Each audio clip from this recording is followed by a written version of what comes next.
Bonjour à tous, bienvenue sur ma chaîne. Voici la vidéo inspirée de la semaine. Donc aujourd'hui, on va parler de la tolérance. La tolérance, que je trouve que c'est un sujet qui va bien avec ce que l'on vit tous à un niveau collectif actuellement. Et que, indépendamment du fait qu'on ait tous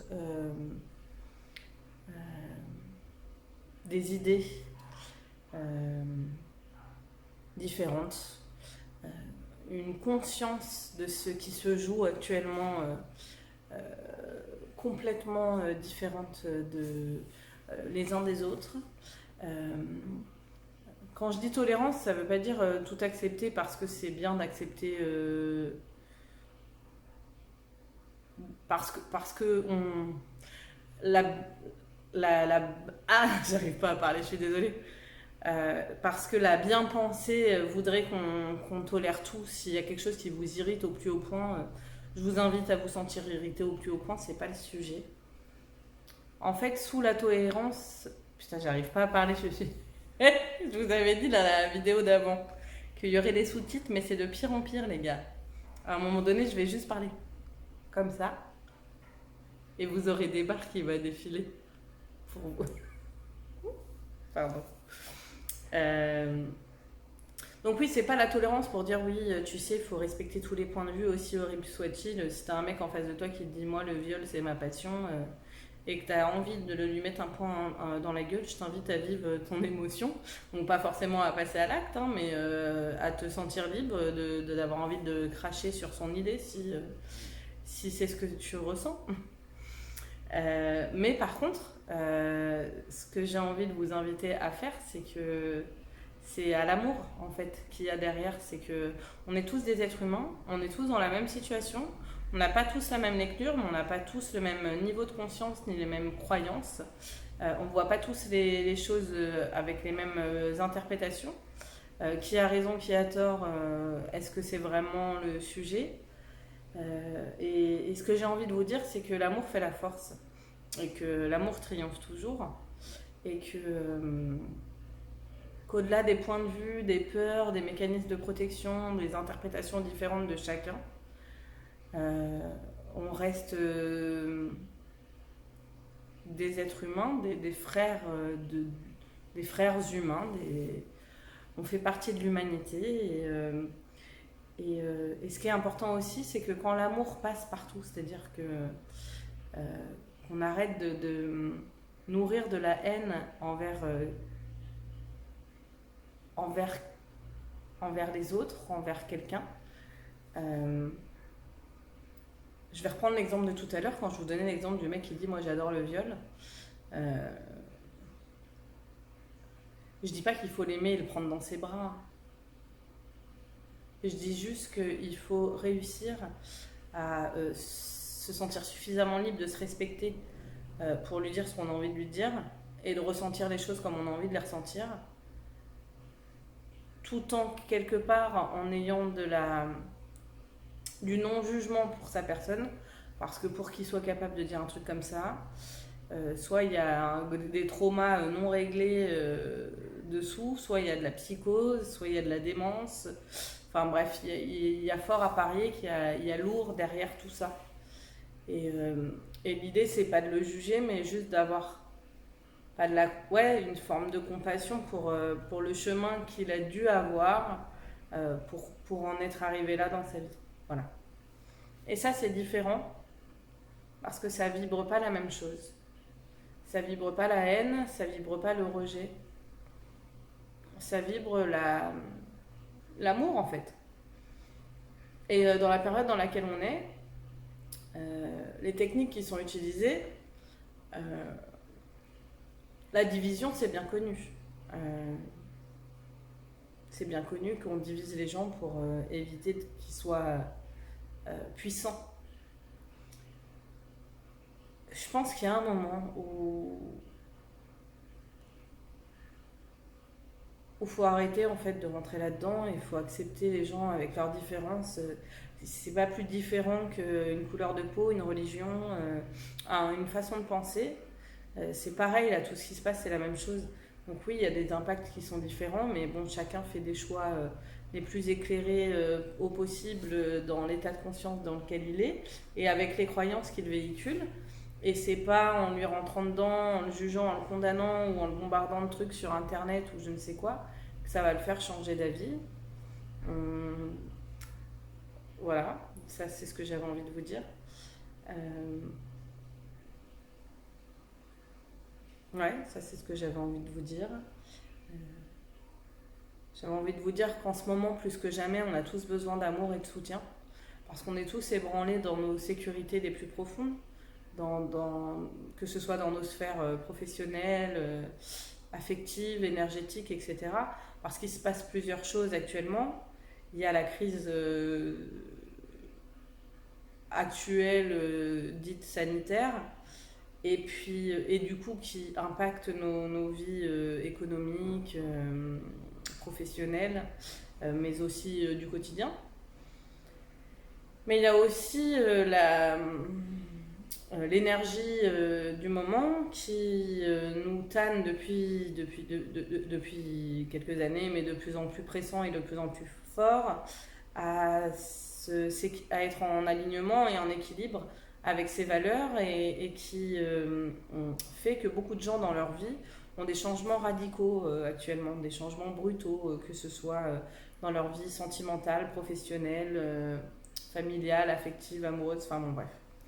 Tout ce qui n'est pas aligné s'en va et tout ce qui est à traiter est visible et on ne peut plus mettre sous le tapis comme avant. Donc voilà, tout ça, ça peut euh, déstructurer ou donner le sentiment en tout cas de déstructurer la personne, donc vous, l'être humain. Euh, euh, parce que ces points de confort et d'habitude ne sont plus aussi prévisibles, mais on peut le voir de deux manières. On peut le voir d'une façon, c'est la merde, on va tous mourir. Et on peut aussi le voir comme une opportunité de développer plus de se connaître davantage, de développer aussi une certaine puissance, parce que c'est dans ces moments-là qu'on se découvre plus fort qu'on ne le pensait. C'est aussi le moment pour libérer les émotions, les trop-pleins, les émotions qui sont engrammées en nous depuis des décennies, voire des vies. C'est aussi le moment de pouvoir lâcher tous ces bagages-là. C'est aussi le moment et l'occasion et l'opportunité de rééquilibrer ce qui a été en déséquilibre, de remettre de l'ordre enfin voilà, de changer, de pouvoir acter le changement. Il se passe plein de choses. L'essentiel, c'est d'être droit dans ses bottes à soi. Et dans l'instant où on décide des choses et de ne pas hésiter à rééquilibrer, à remettre à jour si c'est nécessaire. C'est la vidéo que j'avais envie de vous transmettre après la dernière que j'ai faite. Parce que la dernière que j'ai faite, elle était pleine d'émotions et d'émotions que j'avais besoin de vivre, que ça m'a fait du bien de vivre, ça m'a fait du bien de libérer, ça m'a fait du bien de les exprimer, puis ça m'a fait du bien de pleurer, enfin, ça m'a fait du bien. Et c'était important que je m'autorise à le vivre. Et maintenant que je l'ai vécu, il y a autre chose qui émerge. Euh, et cette autre chose, c'est l'amour en fait. C'est l'amour, c'est les instants magiques, c'est les moments de partage avec des gens sincères, c'est les fous rires, c'est des regards pénétrants. Je suis désolée. J'adore ce mot en plus. Mais je peux pas m'empêcher de le dire sans rire. C'est mon côté gamine. C'est mon côté. C'est mon côté gamine. Mais je l'assume. Je pense qu'on en a besoin de ce petit côté un peu gamin. Ce petit côté qui vous fait rire, ce petit côté qui fait qu'une épreuve lourde, elle devient. On en garde des instants magiques.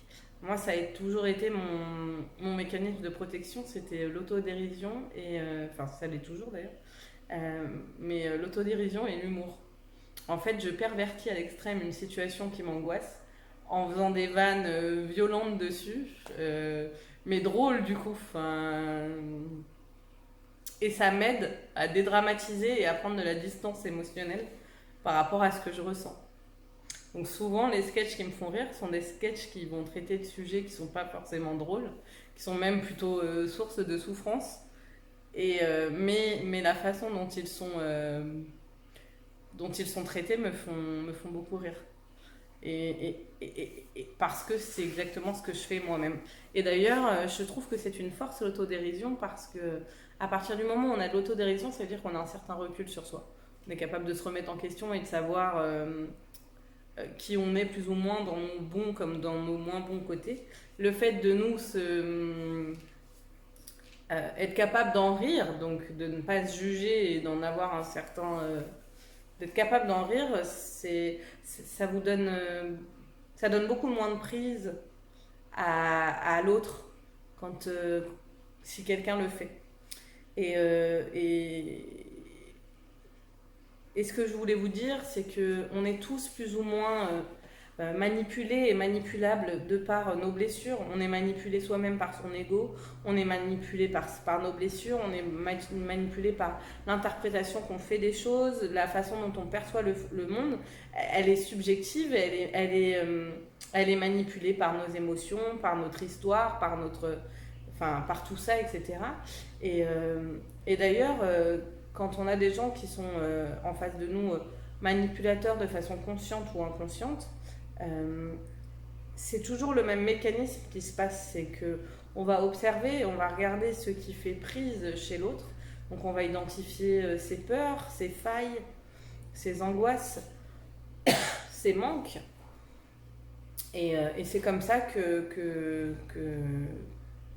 la manipulation existe. Et la manipulation, elle existe dans tout plein de domaines. On est tous manipulateurs quelque part à plus ou moins fort degré. Malgré nous, je veux dire, par exemple, quelqu'un je sais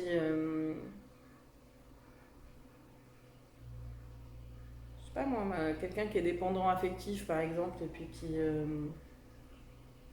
qui va utiliser les larmes pour faire parce qu'il a peur de perdre quelqu'un, on peut dire que c'est une forme de manipulation. C'est-à-dire que même s'il est sincère, il sait très bien que l'autre va être touché là-dedans.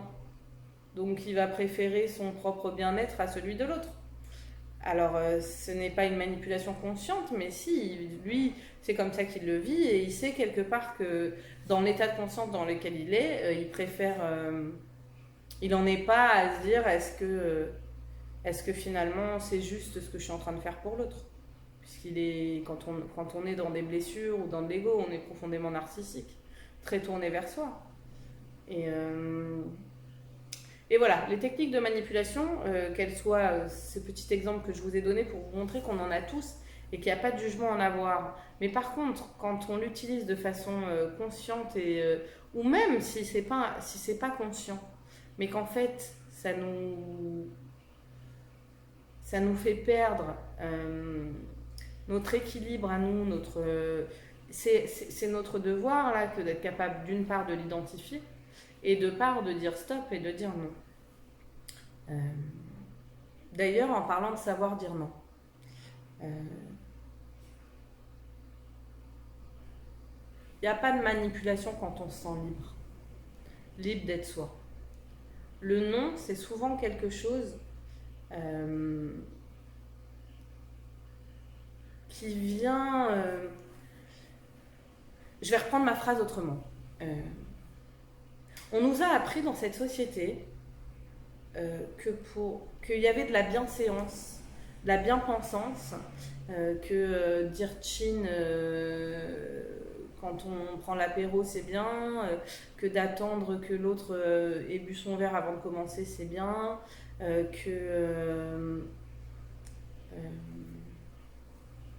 sais pas moi, que dire merci s'il te plaît c'est bien, c'est ce qu'il faut faire, que quand on éternue on dit à tes souhaits, que quand quelqu'un est derrière la porte, on lui tient la porte, que quand une vieille dame traverse la rue, on lui fait pas une balayette, que si quelqu'un tombe,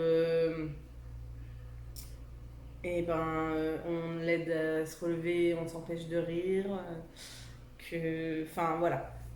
Il y a tout plein de normes qui ont été établies dans la société, tout plein de façons de faire qui nous disent inconsciemment que c'est ce qu'il faut faire pour être aimé et être aimable, que c'est ce qu'il faut faire pour être considéré dans la société. Vous regardez les adolescents, comment ils grandissent, ils sont dans les groupes d'appartenance et en fait ils se calquent tous. Il n'y a pas d'originalité en fait. D'ailleurs c'est mal vu d'être original ou d'être différent, et c'est souvent là qu'on peut être la tête de turc et voilà, les adolescents ils ont envie de se faire discret, ils ont envie de rentrer dans un moule qu'ils choisissent. Il y en a plusieurs, je sais pas, les punks, les urban street, bon bref, vous voyez un petit peu l'idée, les rockers, voilà. Et puis chacun, les rappeurs, enfin voilà, et chacun se fait s'identifie à je donne des idées de musique, mais c'est pas forcément ça, hein, c'est juste pour vous donner cette idée qu'on a tendance à s'allier et à s'identifier à un style, et après on va aller vers ces gens-là, voilà. Parce qu'en fait, on a tous besoin, l'humain il se construit quelque part, il y a un besoin d'appartenance, pardon, et ça, les gens l'ont bien compris, que c'est important pour nous aussi de trouver nos pairs. Mais le problème, c'est trouver nos pairs, d'accord ? Mais trouver nos pairs, c'est pas parce que j'aime la même couleur que toi, parce que j'ai les cheveux frisés et toi aussi, et enfin ça devrait pas, ou parce que j'aime la même musique que toi et toi aussi, ou parce que j'aime la même activité physique que toi et toi aussi. Enfin, voilà. Trouver nos pairs, normalement, si on donne du sens à notre existence et à nos vies, l'être humain, l'âme, elle recherche des pairs, des frères d'âme, des gens qui partagent des valeurs profondes, des gens qui vont vibrer l'authenticité de la même façon que ce qu'on a à l'intérieur. En vérité, les groupes d'appartenance, ça devrait être ça. Ça devrait être retrouver non pas celui qui aime la même musique que nous ou la même chorégraphie, mais celui qui nous nourrit intérieurement, parce que de ce qu'il émane, on se sent moins seul. Et quand je dis moins seul, je discutais de ça avec quelqu'un il n'y a pas longtemps. La solitude, c'est pas d'être seul.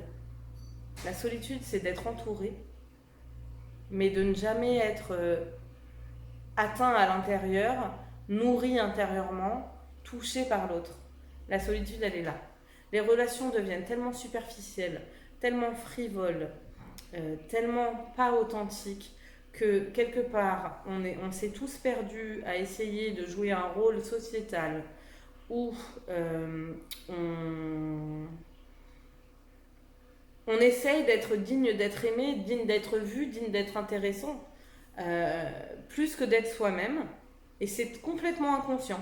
Pour certains, ça l'est, pour d'autres, ça l'est pas. Mais la plupart du temps, c'est inconscient. C'est parce que la société, c'est ce qu'elle nous demande. Donc on devient des gens lambda. Ça plaira beaucoup à quelqu'un, cette expression. Alors qu'on n'en est pas. Et on se persuade nous-mêmes qu'on en est, alors qu'on n'en est pas. Et du coup, on va faire les choses parce que c'est la bien-pensance, parce que c'est la bienséance qui nous le demande. Et on va vite swiper ou switcher ou bifurquer. Enfin, j'ai pas le mot en français parce que je suis bilingue. Je suis désolée. Non, je suis pas du tout bilingue, mais... Et on va vite aller vers, parce que j'ai pas le... Aller vers le raccourci que dire non à l'autre, c'est prendre le risque qu'il ne nous aime plus et qu'on finisse seul. Alors on voit les dérives dans l'éducation, par exemple, quand une maman ou un parent, parce que l'éducation c'est à deux, un parent, donc les parents, n'osent pas dire non parce qu'ils supportent pas de voir leur enfant frustré. On voit vite les dégâts que ça fait dans l'éducation, mais c'est pareil, même si c'est pas depuis tout petit, c'est pareil à l'âge adulte, quand on n'ose pas dire non, quand on n'ose pas être nous-mêmes, quand on n'ose pas s'affirmer, des fois on se pose même plus la question à savoir si on a envie ou pas. C'est comme un mécanisme, tu es disponible pour... J'ai besoin de toi, tu veux bien? Oui, mais en fait on s'est même pas posé la question à savoir j'ai envie de ça, là tout de suite, comment je me sens, moi, est-ce que tout de suite je serai disponible, est-ce que ça me fait vraiment plaisir? C'est Ça devient mécanique. Et, et ce que j'ai envie de vous préciser, je vous invite à vous observer et à regarder si vous êtes capable de dire non à quelqu'un. Et qu'est-ce que vous ressentez quand vous dites non? Ou si vous dites quasiment jamais non et que vous ne vous posez même pas la question, des fois vous êtes engagé dans quelque chose, finalement vous vous rendez compte que vous le faites sans avoir vraiment conscience de vous. C'est important parce que si on veut retrouver ses pairs à soi, si on veut sentir entouré et aimé, il faut déjà commencer par savoir dire non. Alors je vais essayer de m'expliquer, parce qu'il y en a, ils vont pas comprendre, mais le non que je dis à l'autre et le oui que je m'offre. C'est-à-dire que quelqu'un qui vous aime profondément, il vous aime pas uniquement pour ce que vous lui apportez. Il vous aime pour ce que vous êtes, ce que vous dégagez, votre charme, votre sensibilité, votre petite touche d'humour, vos petites mimiques, vos défauts aussi, vos rigidités, vos mécanismes, tout ça en fait. La personne, elle vous aime pas uniquement parce que vous vous rendez disponible pour elle et parce que quand elle fait ça, vous accourez. Ça, c'est pas de l'amour. Ça, c'est de l'opportunisme, de l'intérêt, c'est de l'utilisation, c'est de la consommation. L'amour, c'est pas ça. Et en fait, on a tendance à calquer la société de consommation dans les relations affectives. Ce qui fait que cette solitude que la plupart des gens ressentent et ce mécanisme que la plupart des gens ont développé pour relationner avec les autres, fait que on est dans du paraître en fait. On passe notre temps à montrer qu'on est super heureux sur Facebook, on fait des photos merveilleuses, on montre aussi que on est en couple, on est super heureux parce qu'on est avec quelqu'un, mais en vérité c'est pas forcément la vérité. On se fait peut-être chier comme un rat dans la relation dans laquelle on est, mais ce qui est important c'est d'avoir l'illusion et de faire croire qu'on est avec quelqu'un et que du coup on se sent moins seul. Mais si on va à l'intérieur de nous, le pire sentiment qu'on puisse ressentir quand on se connecte à soi et quand on se pose la question, c'est j'arrive même pas à le dire, c'est de se sentir seul avec l'autre, en compagnie de l'autre. Il n'y a rien de plus effrayant et plus non-sens que ça, et pourtant ça existe. Enfin, moi je l'ai vécu dans énormément de relations, pour ne pas dire la majorité.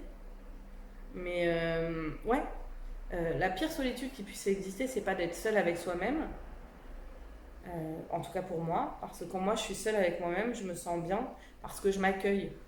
En fait, je préfère être seule et m'accueillir.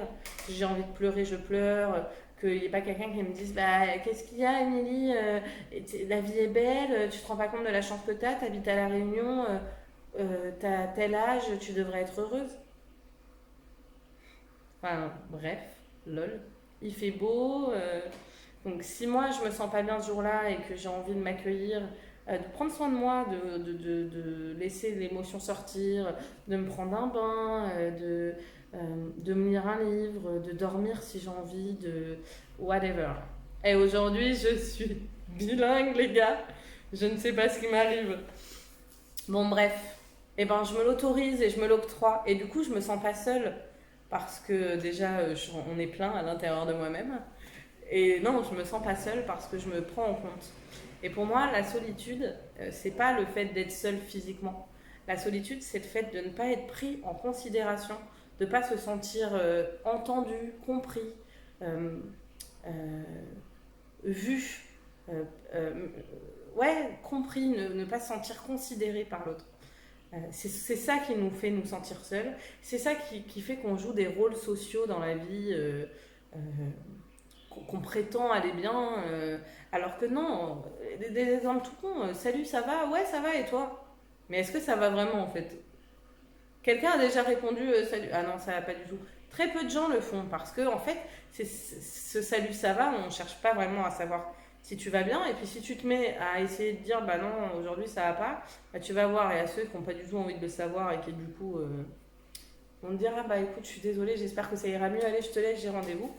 Et puis tu as ceux qui vont se sentir peut-être obligés de t'écouter à ce moment-là, alors qu'en fait eux non plus, ils sont pas en mesure là tout de suite de pouvoir entendre que tu vas pas bien, mais ils vont se dire non, mais si je lui l'accueille pas, elle va penser que je suis une mauvaise amie.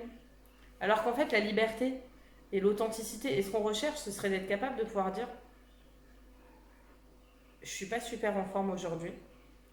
J'entends que toi aussi, et pour ça, il faut être connecté à soi. Euh, Est-ce que ça. Voilà, ce que je te propose, c'est que on reprend cette conversation à un autre moment parce que je vais pas être en mesure de te réconforter là maintenant. J'ai pas l'énergie pour ça. Je te souhaite vraiment d'aller mieux, mais là tout de suite, je suis désolée, je vais pas pouvoir l'accueillir parce que je me sens déjà vulnérable. La personne, elle le prend comme elle veut. Mais ça, c'est être authentique. Ça, c'est se sentir libre. Ça, c'est pouvoir être soi. Et, et être soi, il y en a qu'un comme vous qui puisse être soi. Personne d'autre que vous.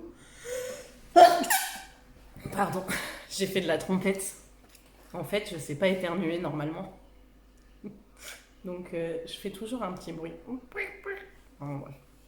Y a personne. Et ça, il y a personne d'autre que moi qui peut être moi. Et ouais, les gars, vous êtes jaloux? Non, il y a personne d'autre que vous qui puissiez être vous-même. Et en fait, vous passez votre temps à vouloir être quelqu'un d'autre parce que vous pensez que c'est gentil de faire plaisir à l'autre, c'est agréable, mais c'est ça qui fait que vous vous sentez seul. Parce que vous pouvez pas dire à un moment donné, vas-y, écoute, franchement, je t'adore, mais là, tu me saoules avec cette histoire. J'ai pas envie de l'entendre, là, j'ai juste envie qu'on discute de...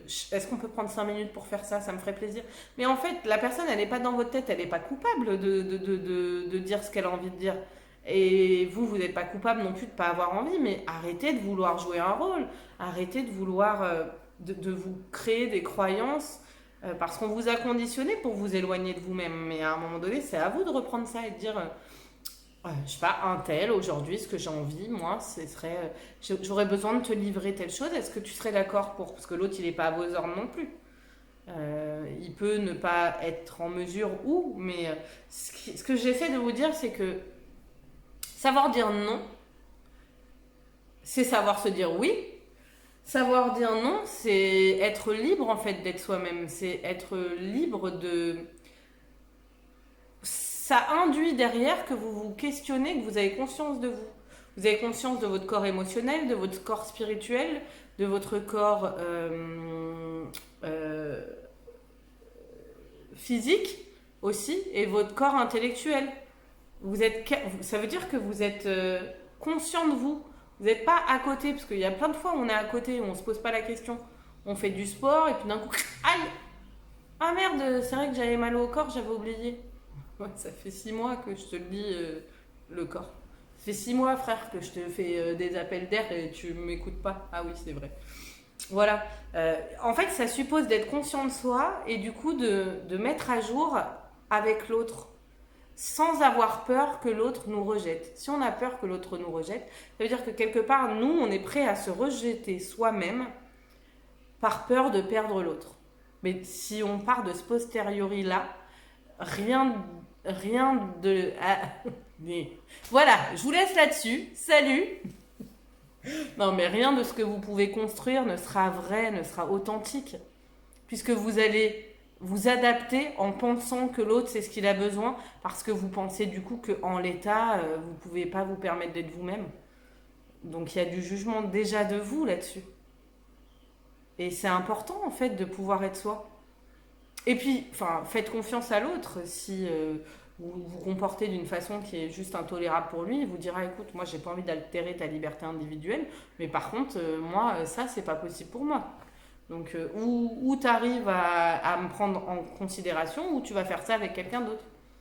Et c'est ça la vie, et ça devrait être ça la liberté. Savoir dire non, c'est une des facettes d'être libre. Une des facettes de se libérer de la manipulation. Une des facettes d'être en contact avec soi.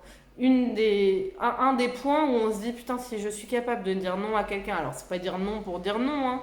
Quand moi je dis oui avec le cœur, mais justement, quand vous dites non avec quelqu'un, les oui que vous accordez à l'autre ont beaucoup plus de valeur. C'est des vrais oui. C'est pas un oui conventionnel, c'est pas un oui pour faire plaisir. C'est un oui du cœur. C'est si je te dis j'ai envie de te voir aujourd'hui parce que je me sens libre et que je supporte la solitude et que ça me dérange pas d'être toute seule. Si je te dis ça me ferait plaisir de te voir aujourd'hui, c'est que j'ai vraiment envie de te voir.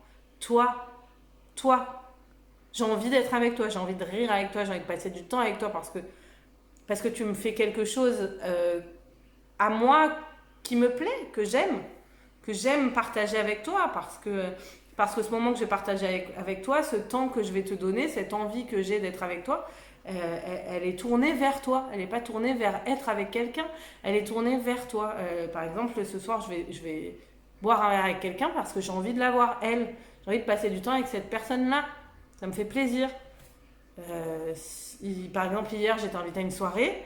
Je suis restée pas très longtemps. Je suis restée peut-être 1 heure et demie parce que j'avais qu'une envie, c'était d'être seule chez moi, cocooning. Et ben, c'est ce que j'ai fait. Et voilà. Et le peu de temps que j'ai accordé aux gens quand j'étais à cette soirée, c'était du temps vrai, du temps où ça m'a fait plaisir. Et quand voilà, je sentais que là, j'étais plus dedans, ben voilà. Le oui que vous accordez, c'est un vrai oui. C'est pas un oui de complaisance, c'est pas un oui de lâcheté, c'est pas un oui euh, de j'ai rien de mieux à faire. C'est quoi ce oui? Voilà. Je vous invite à y réfléchir. Ça m'a fait plaisir de faire cette vidéo. Elle est un peu longue, hein, mais je sais pas, je suis partie. Je sais même pas quel titre je vais donner à la vidéo parce que je crois que j'ai tout. J'ai pas de thème. J'ai l'impression d'avoir tellement traité d'infos différentes que. Mais je me fais confiance, je vais en trouver. Donc, pour une fois. Ah, bah si, j'allais dire pour une fois, vous savez pas le titre que j'aurais choisi, mais si, vous le saurez, donc c'est inutile ce que je vous dis. Et bah, sur ce, soyez heureux et continuez à maintenir votre joie de vivre. C'est vraiment primordial en ce moment. Quand vous savez pas comment gérer un problème, quand vous savez pas comment le traiter, déconnectez le cerveau, faites un truc qui vous fait kiffer. Jouez, dansez, rigolez, tapez-vous en fou rire, regardez un spectacle comique. Faites un truc qui vous fait lâcher prise. Et c'est là que les solutions elles émergent. C'est pas en se masturbant la tête. Voilà. Bisous!